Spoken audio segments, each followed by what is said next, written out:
الو.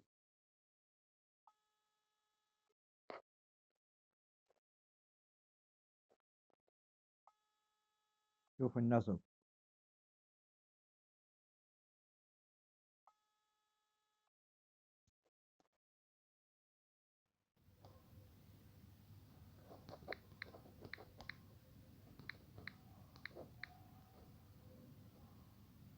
الو.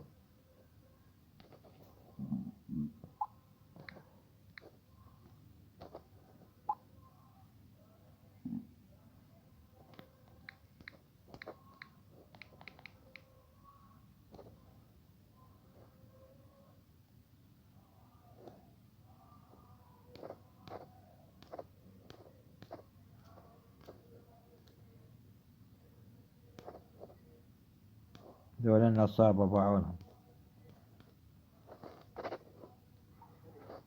وعليكم السلام ورحمة الله. اسمك الكامل ورقم الحجز؟ أخوي العزيز، يعني أنت كلمتني من قبل وخبرتك أخوي مطلوب من يمك هو تسديد الأجور مال فتح الحساب قيمتها 450 ألف دينار عراقي. أخوي بدر، لا يا أخوي العزيز، هذا صك مالي باسم حضرتك مبلغ كبير، مو أي أحد يقدر يا أخوي يعني تستلم من يمه، مو أي منفذ. المطلوب من عندك هو تسديد الأجور. الآن إذا تريد تسدد الأجور راح أرسل لك رقم حساب معتمد، حساب ماستر كارد، حساب عراقي. تمام أخوي؟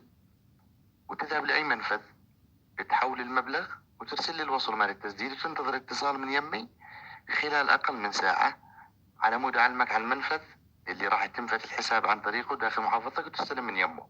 هو إجراء روتيني يا أخوي داخل بلادك، يعني أنا الآن جالس أكلمك من السعودية، ربي يحفظك.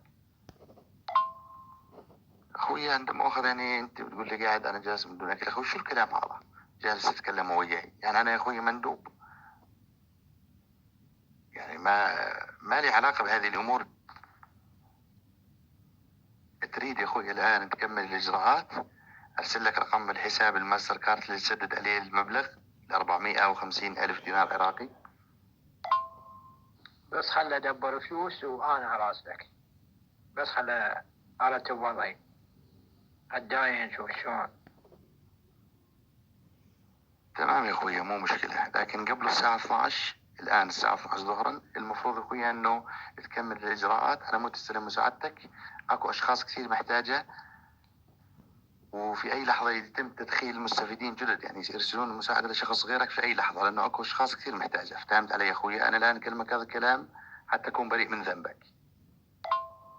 أفتهمك، بس إذا دبرت الفلوس حولتن على الماستر كارت مالتكم، يعني ايش قد واستلم فلوسي؟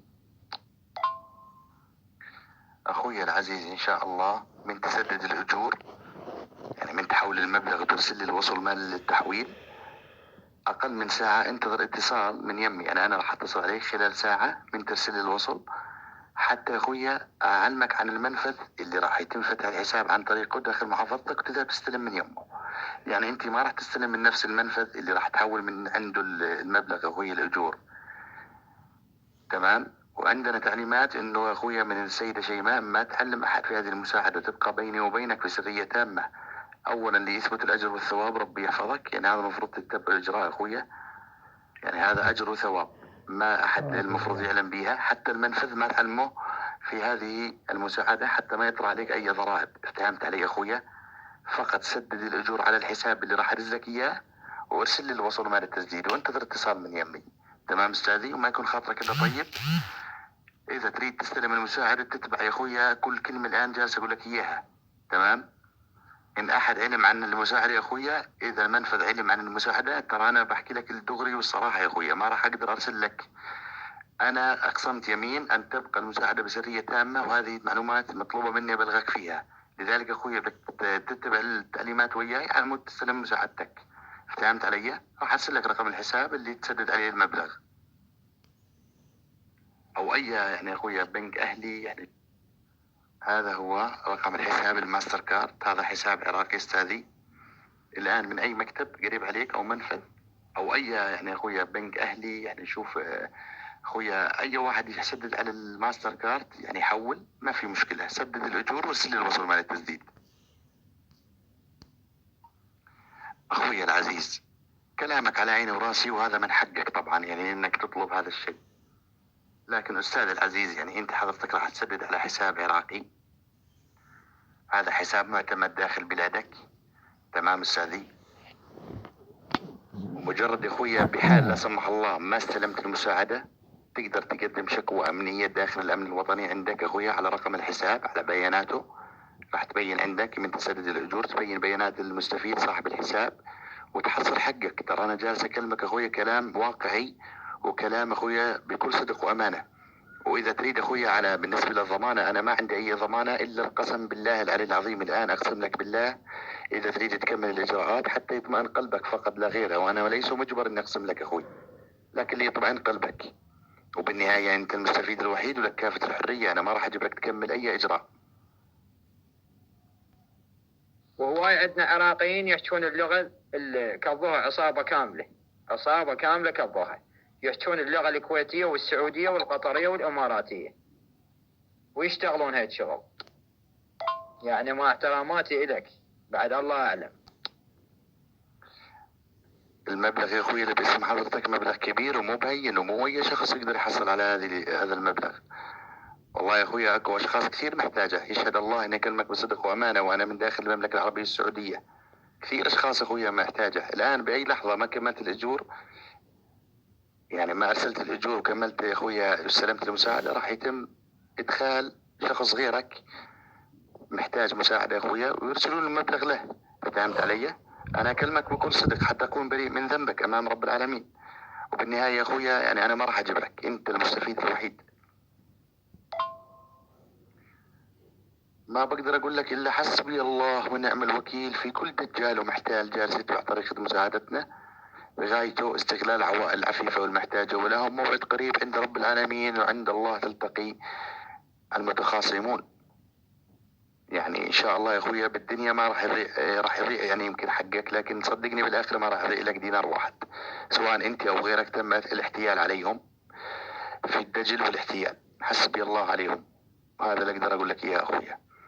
ولا يعني أنا اشتكيت بالأمن الوطني، ويطلع الحساب كله مزيف وما له عنوان. شنو الحل يعني؟ 450 تروح وأنا راح أتداين ويعني ما أعرف شلون أقول لك. يعني راح أجبر روحي وأتداين وأتورط، يعني إنه بلا منا ولا منا ولا منا، وأنا بالضيم وضعيتي. يعني والله ما أعرف. عمي الله بالخير عليك، أخويا مشكور ورحم الله والديك. وهاي المساعدات إذا سعد البزاز يقول أنا أوزع أو أنتم توزعون باسم رب العالمين وصدقة للعالم وللفقراء، فكون توصلونها للبيت، وما حتى ما ترون وجوهكم للعالم، تدزونها بناس ما تعرفونهم، توصلها للبيت لهم، يجي يشوف الحالة مالتهم. مو والله تعال ادفع لي وادفع لك، وهاي ما تاكل عديانة. حجي مشكور ورحم الله والديك. وهاي المساعدة خليه ياخذها غيري. شوف يا زوج يصير زوج وياخذها غيري، خليه ياخذها. هواي زواج. انا نعم الله عليك ورحم الله والديك، انا ملتشوم، انا ما نفعك ولا انت راح تنفعني. انا عبالي يسوون لله والفضل لله، اللي يسوي لله مو بهاي الطريقة. فكل شيء ما يوصل من عندكم رب العالمين. اذا توصلون لله رسالتكم بهاي الطريقة ما توصل. لا مو بهاي الطريقة، الطريقة تساعد الفقراء تجيها للبيت، شوف حالتها، او مو شرط دزلها فد ناس، لان انا جاي حاجيك صدق مو من هاي الوادم. انا نظيف وما عندي كلاوات ونفاق ودجل، كل هناك رحم ذني. صابيعك مو كلها سوا، لو خليت قلبت.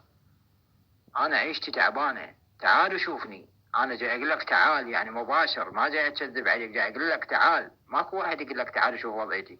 لولا النصابة ويكذبون واحد ويندعون بهم فقراء، لا يحاكيك يقول لك والله انا ما عندي وهاي، وانت جيله تلقى عنده فلوس وتلقى انواع واشكال وتلقاه مرتاح. بس انا جاي احاكيك صدق صدق، خلي استفاد بها غيري. انعم الله عليك ومشكورين وما قصرتوا. حسبي الله ونعم الوكيل في كل دجال ومحتال يا اخوي. الزم صلاتك والزم الدعاء عليهم، يعني هذا اللي اقدر اقول لك اياه يا اخوي. يعني انا ما يعني عدم مؤاخذة ضربتك على ايدك وقلت لك تعال الان كمل اجراء غصب عنك، انا ما بقول لك هذا الكلام هذا، خيرتك، يعني انت المستفيد الوحيد، يعني ما راح اجبرك على كيفك يا اخويا. هذا نظام بنك سيستم حساس، يعني مو انا يا اخويا اروح ارسلها لشخص غيرك، انا بوظيفتي مندوب علي ابلغك التعليمات. راح يطرأ تحديث داخل النظام كل تقريبا 3 ساعات يا اخويا، ويدخلون اشخاص جدد، هذا هو اللي بيصير. يعني انا جالس اقول لك الصراحه،